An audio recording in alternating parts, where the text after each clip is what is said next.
Miss Watts. I will be singing Running from a Hot Mess in Manhattan, When I Fall in Love by Victor Young and Edward Heyman, and I will be doing Eliot's Monologue from Core Values by Stephen Levinson.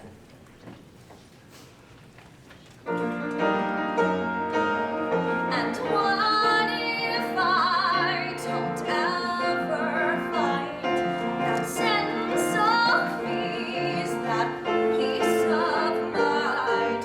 I don't ask for perfection or anything that's close. I want to be a mess, I guess, but a mess that always knows that she's running and running and running and running and running towards something she wants, towards something fantastic, running and running and running and running to conquer this town, running to work in a job that I love, the perfect existence that fits like a glove, a thing that brings me bliss, something like this.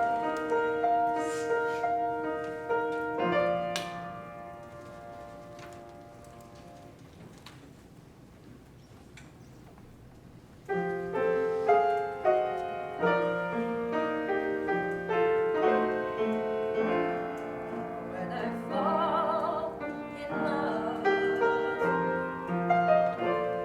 it will be forever, or I'll never fall in love.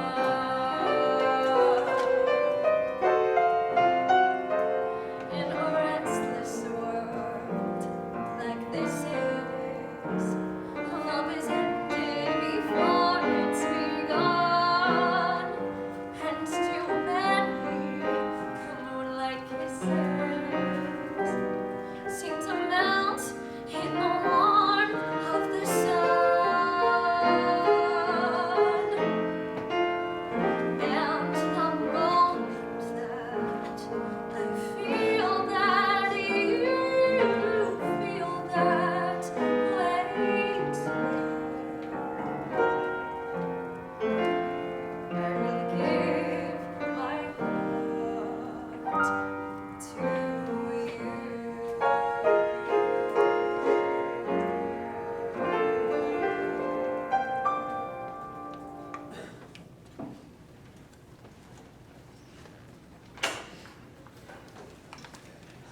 I've been applying to probably 2 jobs a day for the last 4 months, probably.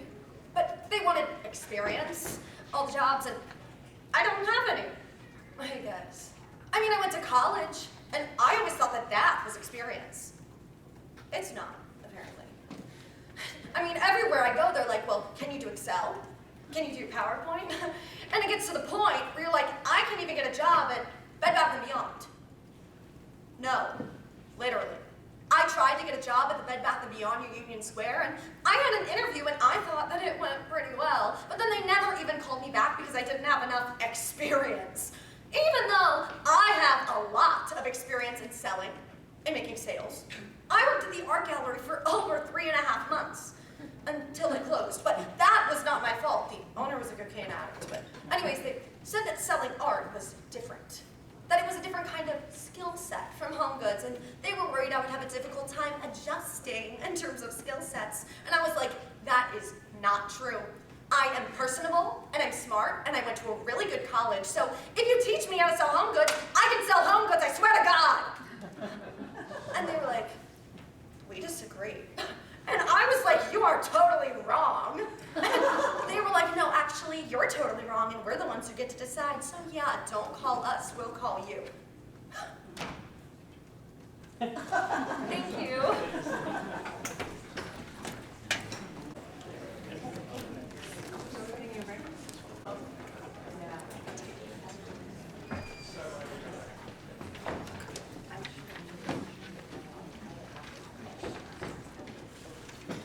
Hello everyone, my name is Logan Priest. My audition number is 72.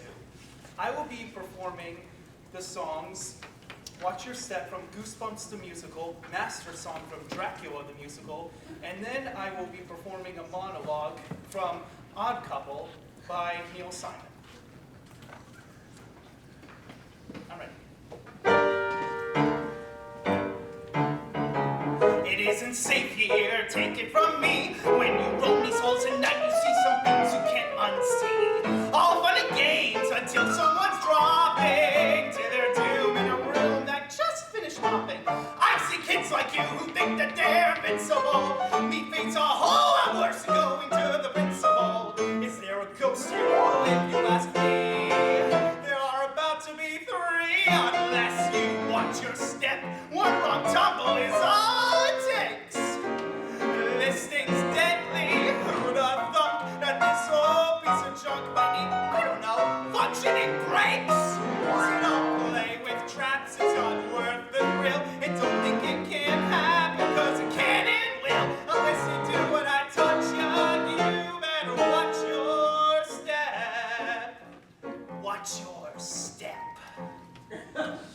Now you kids go home, and I don't want to see you around here again. Ever! All right, and now for the master's song.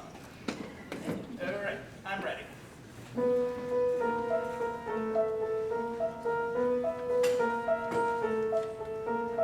2 years ago, I was minding my business, tending my garden at sunrise. I heard a voice in my head that intrigued me. I answered yes, was I unwise?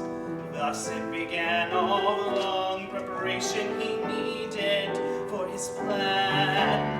He cannot enter without invitation, and I was his man. That's why I always know what he's thinking.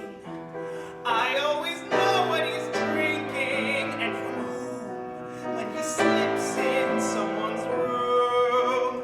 Oh yes, I always know who he's after.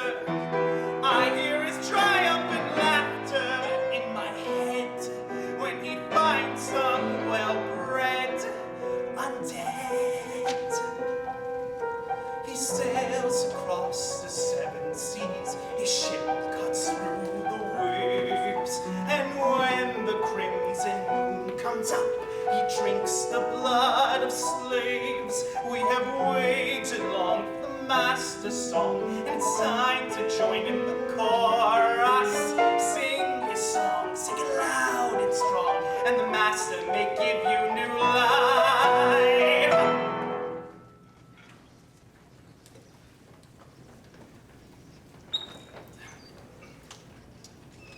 The monologue? Good, because now I'm going to tell you off.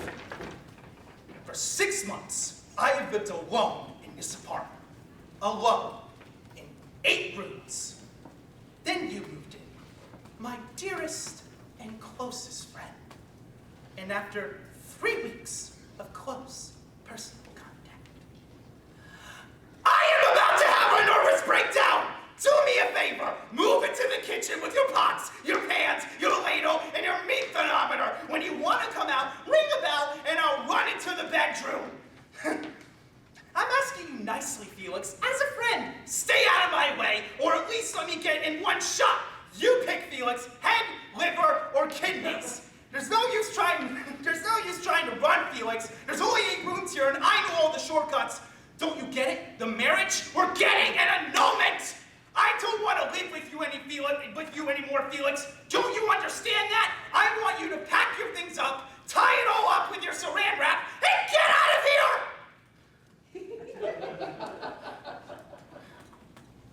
Thank you.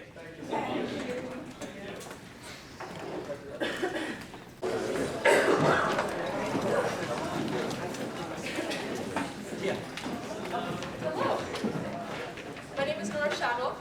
My number is 73, and I will be performing Can't Stop Talking from Let's Dance, Pretty Funny from Dogfight, and a monologue from Dr. Ride's American Beach House by Liza Birkenmeyer.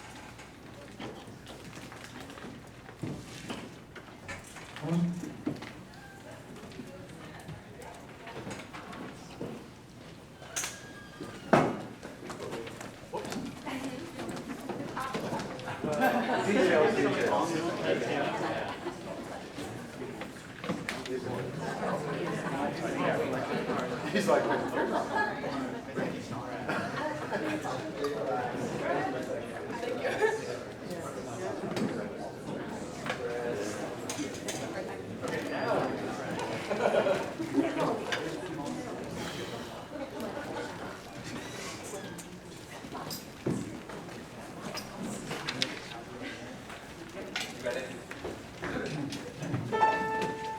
Oh, his eyes, his nose, his fingers, his toes, his smile when he says please, and when he sneezes, ow! His knees, his arms, chest, coat, vest, his everything is sweet and sweet. I try, but honest to Pete, I can't stop talking about him and talking about him and talking about him. I can't stop talking about him, the man that I adore. No, I can't stop talking about him and talking about him and talking about him. I can't stop talking about him and though I seem a bore, I simply can't stop telling about him and yelling about him and telling about him. I can't stop hollering over the moment that we met. He had a pinstripe when he called a beautiful smile, a barrel of money. I can't stop talking about him yet. He kissed me and a bell went bong, a whistle went woo, a trap door opened and I flipped right through. And now I can't stop talking about him and talking about him and talking about him. And if he was yours, well, neither would you. Stop talking about him and talking about him and talking about him and talking about him till your face turned blue. From talking about him and talking about him and talking about him and talking about him all day through.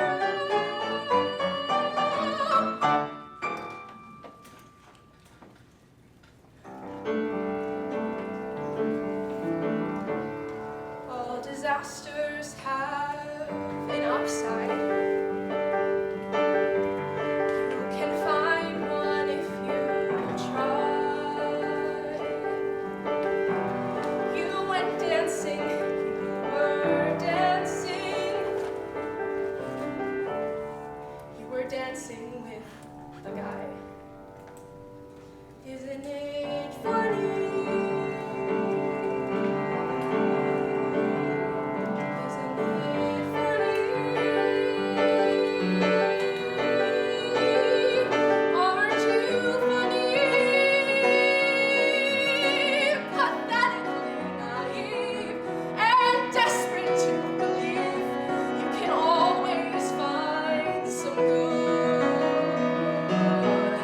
Well, you misunderstood, or you've been dreaming. 'Cause people are just cruel. Isn't it funny?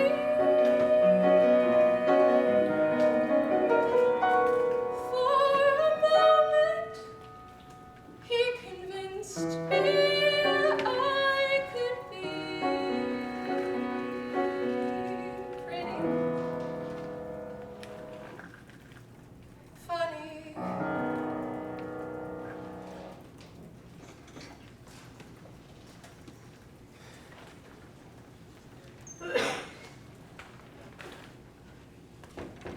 My mom died.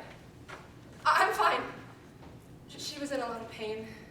I'm not sure I cared about her one way or the other, but Anyway, that's why I was in Florida last weekend. Now she's dead. Weird. And these people who live there, who live down in Florida, her other kids, they have weird hair and clothes and sound different from anyone I've ever met before. They bring photographs and say, there's Mom at the pool in Madeira, and I think, oh, that's nice, there you are swimming with my goddamn mother. I mean, these photographs, they're showing me all these photographs. She's at the park with children, my mother, the zoo, my mother, the beach, my mother. And I mean, she can't send me a postcard for 20 years, but she's holding babies and washing dishes and making someone's birthday dinner, and I show up, and I'm her daughter, standing there while all these people talk about this entire life they've had with her. They get all these memories with my mom, and I'm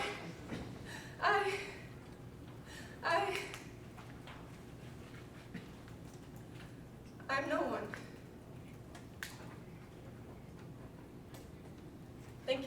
Thank you so much. Hello, everyone. So great to be here with you all today. My name is Caitlin Howe, and this is Sonia Alone from Natasha Pierre and the Great Comet of 1812, followed by If You Hadn't But You Did from Two on the Aisle, and a monologue from Five Women Wearing the Same Dress by Alan Ball.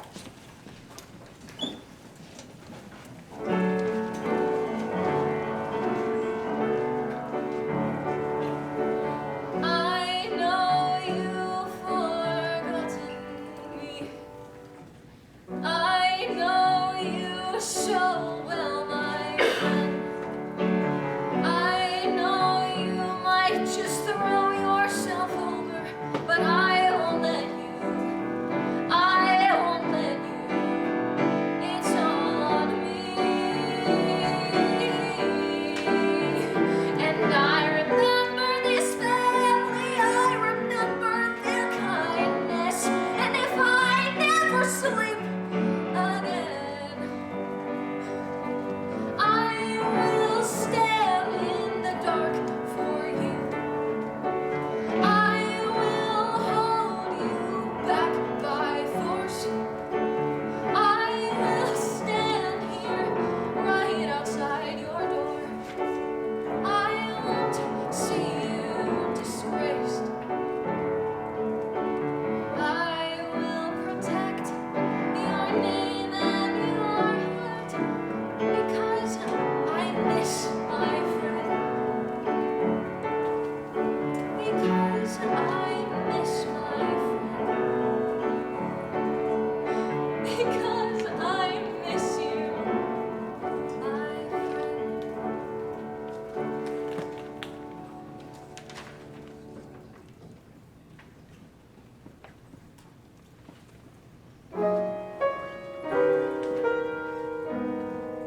There he goes, as usual, my man, tearing my heart apart. He's made my life a mess. I've got to do this, I guess. Goodbye, Joe. From here I kiss you. Goodbye, Joe. I hope I don't miss you.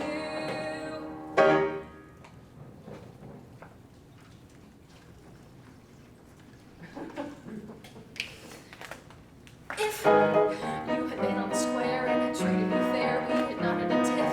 If you had not said I should go and jump right off the nearest cliff. If you had stayed off the make and you never had taken to coming home stiff.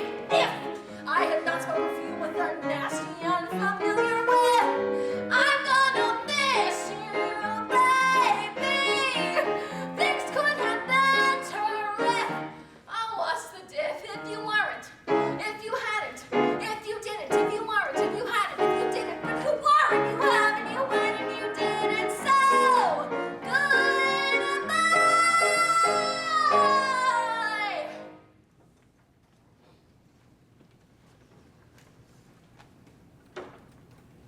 I went to charm school. I did. Miss Amelia's charm school.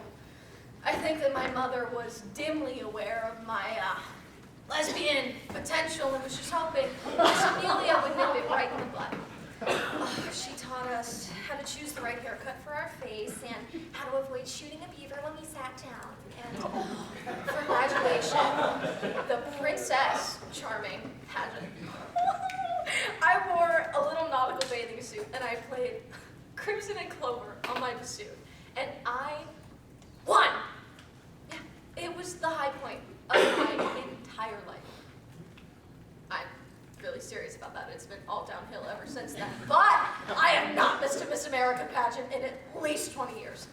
I mean, hell, those girls are like drag queens. No, they really are drag queens. I am just so thrilled to be poised on the brink of a fabulous career combining broadcast journalism and helping needy children. But most importantly, being a good wife and a good American. Here are my tits, America.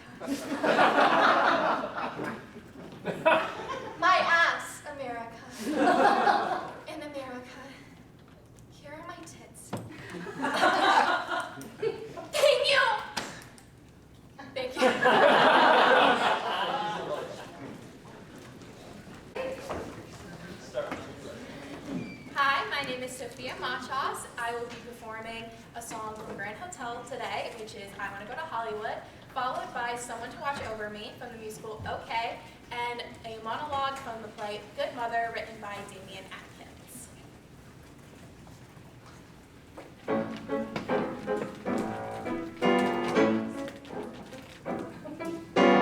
I wanna be that girl in the mirror there. I wanna be that girl with golden hair up on the silver screen most everywhere in the world. I want to go to Hollywood. Dummies! I mean pictures. I wanna have a high time every night. Get out and raise a little Fahrenheit. Knock every duke and count and Fahrenheit off his feet. I'll be that girl that's understood. Oh, I want to go to Hollywood.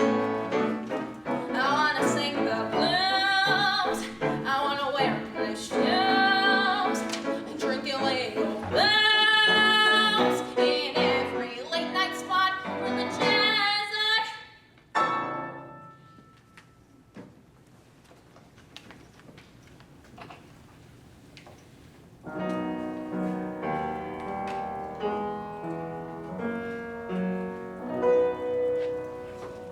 There's a somebody, I'm a little lamb who's lost in the wood.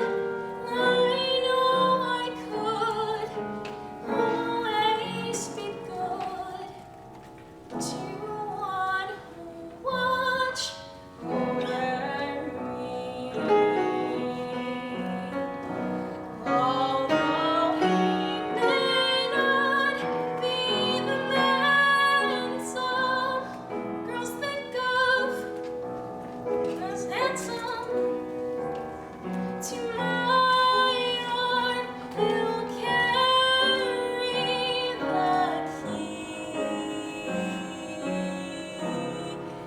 key. Won't you tell him please to put on some speed? Follow my lead. Oh, how I need someone to watch over me.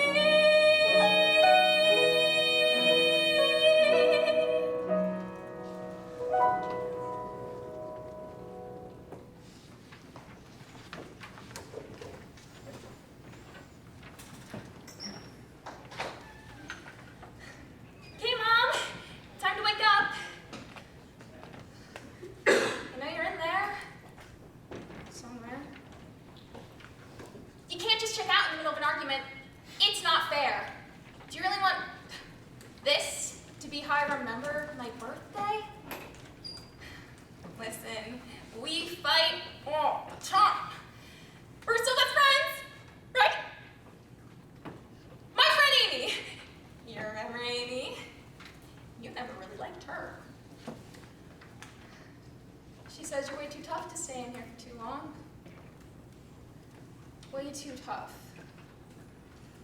We need you back, Mom. Louise is here, and she won't stop bursting into tears. Dad is in shock. No one is watching Boo. Get on your couch!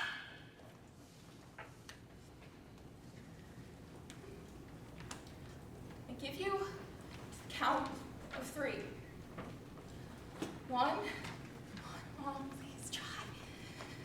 2. Come on, you can do it, please. 2.5. 2 3/4. 3. Damn. Thank you. Hello.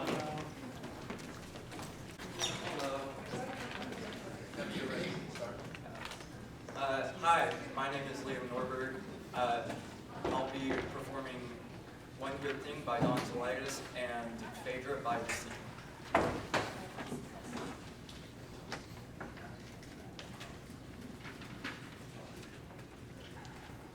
Kimberly Lee Woolridge. To say that I was madly in love with her from a distance is something of an understatement, because I live next door. But when I found out she was moving in next to us, it was like something snapped in my tiny little mind. I mean, suddenly I was obsessed. Suddenly I was making anagrams out of her name to try to figure out if we were destined for each other. I managed to sit behind her in American history, which pretty much consisted of me staring directly into her back and fantasizing about diving into a swimming pool filled with her hair. Homecoming, the important dance, and I knew she wasn't going out with anyone. Here was my chance. I volunteered to mow their lawn, and I'd make sure to do it without my shirt on. And I'd do a whole bunch of push-ups before I went out there to make sure I was all bulked up and everything. So when she'd see me, she'd be so moved by my sunburned, scrawny physique that she would fall in love with me. Needless to say, that hadn't worked just yet. So, of course, I figured the best way to ask her to the dance, even though I lived next door, was to call her on the phone.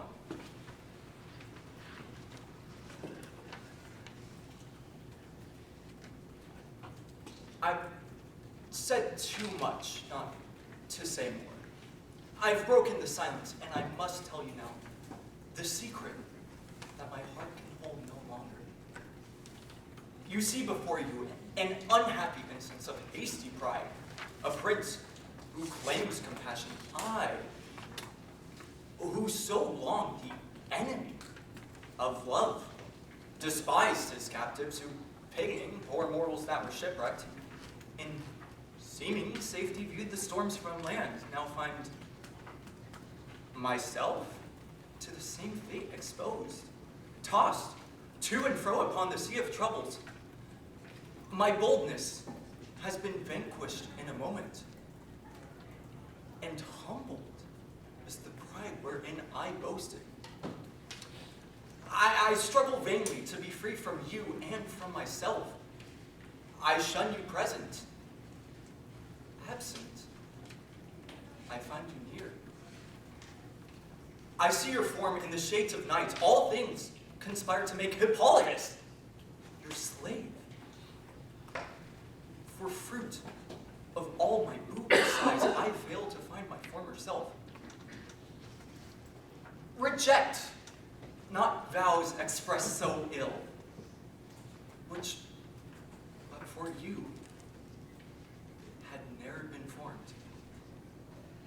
With what wild words I offer you my heart. Thank you so much. Thank you. Thank you. Hello. Who are you? Hi, my name is Emily Dalmore. I am number 77. And I will be sharing a Way Back to Then from title of show, Nobody Does It Like Me from Seesaw, and a monologue from Helen's Most Favorite Day by Mark Dunn. If there's a wrong bell, I ring it. A wrong note, I sing it. Nobody does it like me. If there's a problem, I duck it. I don't solve it, I just muck it up. Nobody does it like me. And so I try to be a lady. I'm no lady, I'm a fraud. And when I talk like I'm a lady, what I sound like is a broad. If there's a wrong way to get a guy, a right way to lose a guy, nobody does it like me. Nobody does it, no. Nobody does it. Nobody does it like me.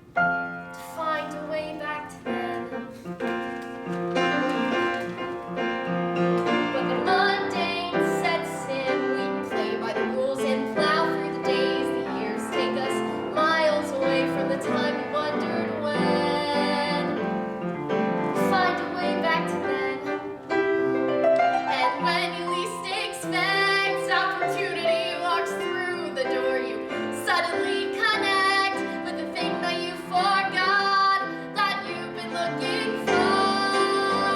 And there you are, right in the middle of what you love, with the craziest of company. You're having a kick-ass time and being who you wanted to be in this world. You're that little girl with her wings unfurled, flying again.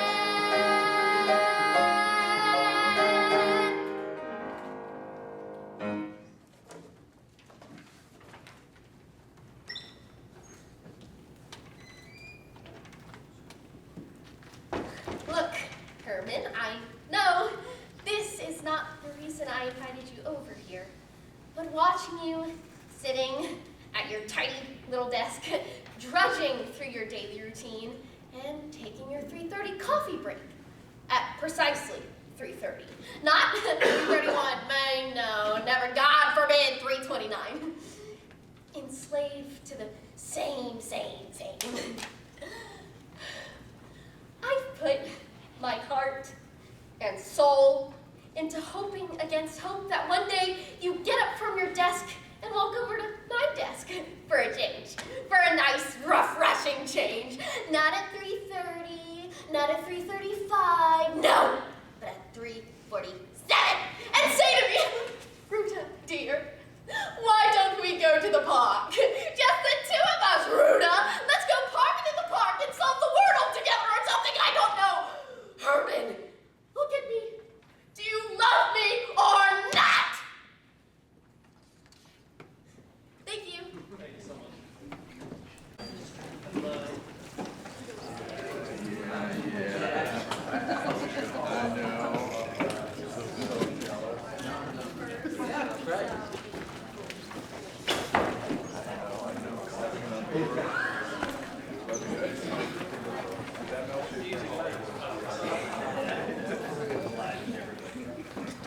Hi, my name is Alyssa Finch, and I will be singing on the other side of tracks from Little Me and Beautiful from It Should Have Been You. I will also be doing a monologue from The Learned Ladies by Moliere.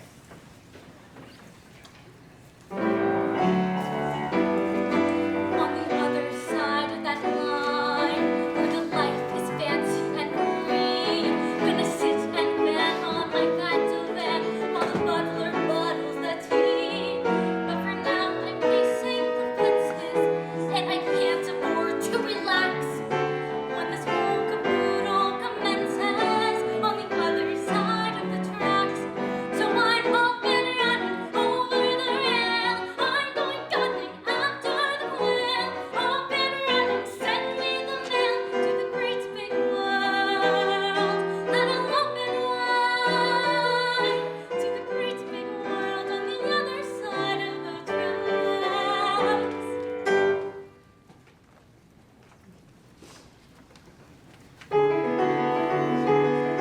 They are blind, cruel, and blind. I face this kind of blindness almost every day.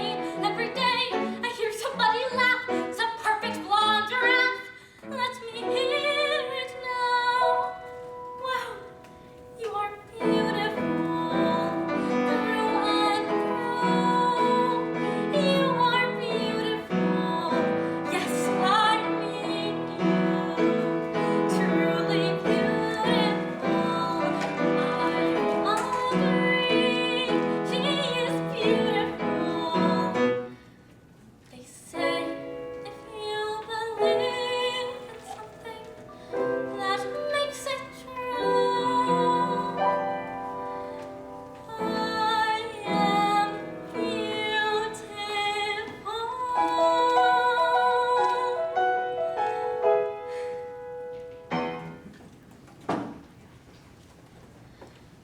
Good Lord, your mind's in such a low estate that you've decided you will choose this fate? In household prison, asking to be locked with spouse and screaming babies? Well, I'm shocked. My dear, you must give up this foolish goal. Through knowledge, you will elevate your soul and leave the burdens of domestic life to other women who enjoy avoid the strife. When one gets married, intellectual pursuits are simply ineffectual. How can one think when all one's time is spent in housework and domestic argument? Please set your mind in high consideration and think a bit of mother's liberation. The eyes of learned men are fast upon her, and not with lust, but temperance and honor. This wealth of knowledge is what should inspire you, and not some man who thinks he might desire you and make you slave to laws devised by men. Philosophy must be your husband, then. Its very nature serves to elevate our souls to heights at which we may create environs where our lust can have no sway, where carnal passion can be kept at bay. Thus thoughts of pleasure have no ill effects, and one can turn one's back on sex. Thank you. Thank you so much. Hello. Let's start when you're ready. Okay. Hi, my name is Hannah Kelly. I'm number 79, and today I will be performing Map of Scars from Wheat Boxes, and after that, A Little Bit in Love from Wonderful Town. And my monologue is Janice's monologue from the Effective Gamma Rays on Man in the Moon Marigolds by Paul Zindel. This voiceless girl has found a tongue to speak, and I see angels all around. The very loves I will keep. From my arms take my illusions and fling out deep. I'll be damned if I should go. Ain't no lamb, no flock to follow. Blood now boils in my veins and melts the ice. Still I shiver from the power to pay the price. I'm salvation, I'm deliverance, I am sacrifice.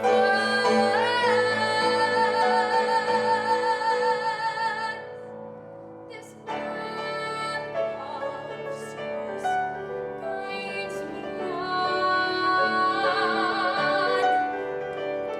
My family shows the way. My map of stars spells my wounds. Save your soul today.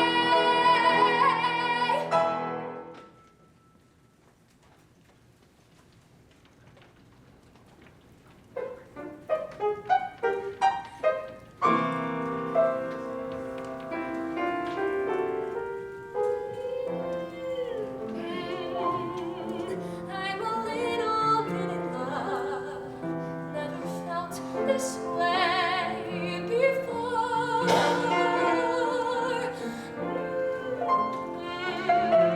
Just a little bit in love, or perhaps a little bit more. When he looks at me, everything's hazy, dull out of focus. When he touches me, I'm in a spell of a strange hocus pocus.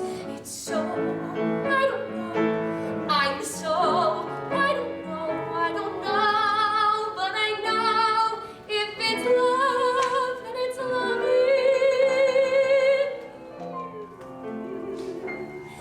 It's so nice to be alive when you meet someone who bewitches you.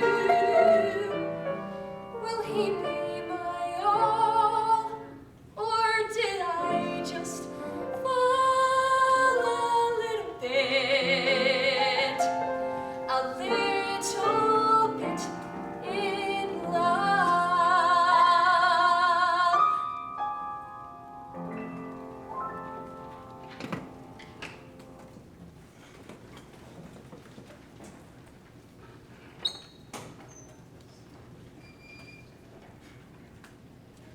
I got the cat from the ASPCA immediately after it had been killed by a high-altitude pressure capture system.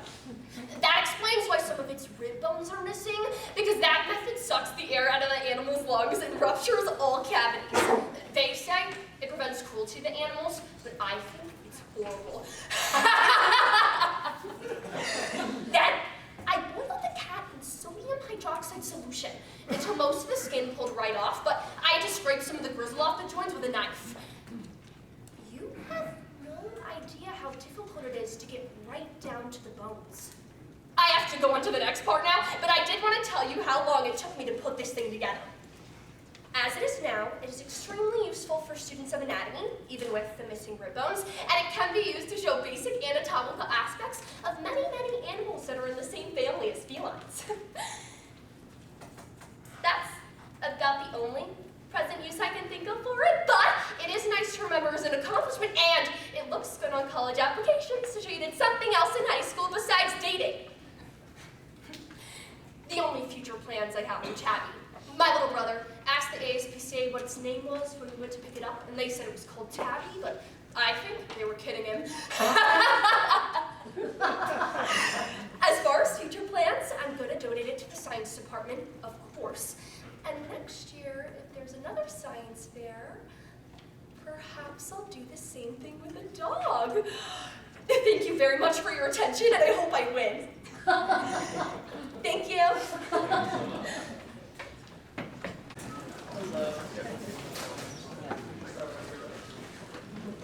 Hello, everyone. My name is Jake Haggerty. I'm number 80. I'm performing a monologue from Certain Unexplainable Events by Cody Daigle Horns, followed by Two Gentlemen of Verona by William Shakespeare.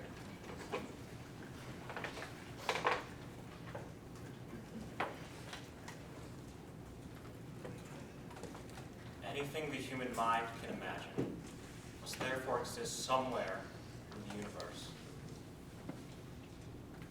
Maybe. Maybe not. I don't know.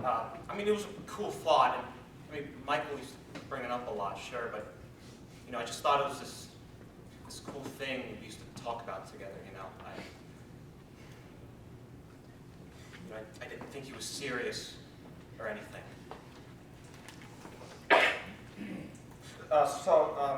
I'm watching this Netflix documentary about these Japanese dolphin whale killers, and it's like awesome, like sad, but you know, awesome. And all of a sudden, I get this text from Michael, and he says, 10:30 tonight, I'm doing it. And I'm like, I'm like, okay, all right, you know, good luck with whatever it you're doing.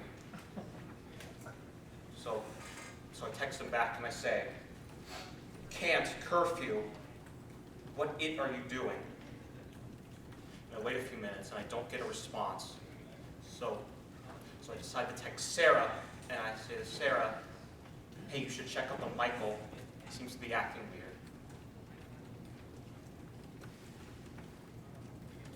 Then I went back to my documentary. It was cool. I wanted to get this footage of like the killing in this underwater cove. So what they did was they got these cameras and they disguised them as rocks, and they snuck them under the cove. And they even hired these divers to go in and place microphones under the water. I mean, I'm like, dude, I know you're trying to like make a movie, but like, that is dedication.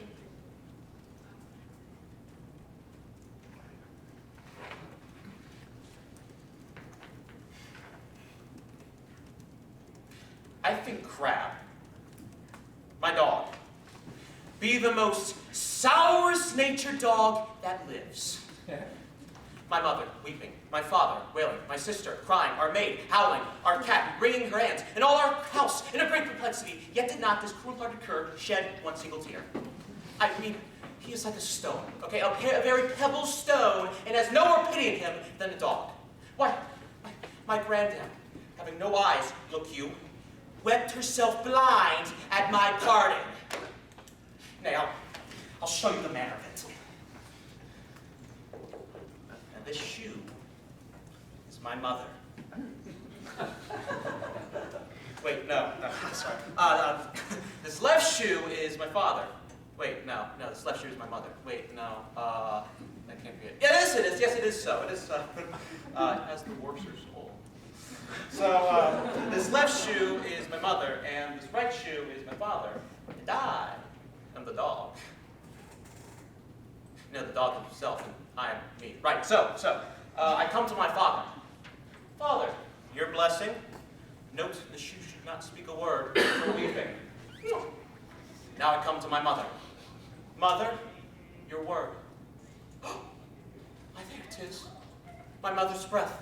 Up and down. And now the dog. While all this sheds not a word nor speaks a tear, and watches how I lay in the dust with my tears. Thank you. Hey,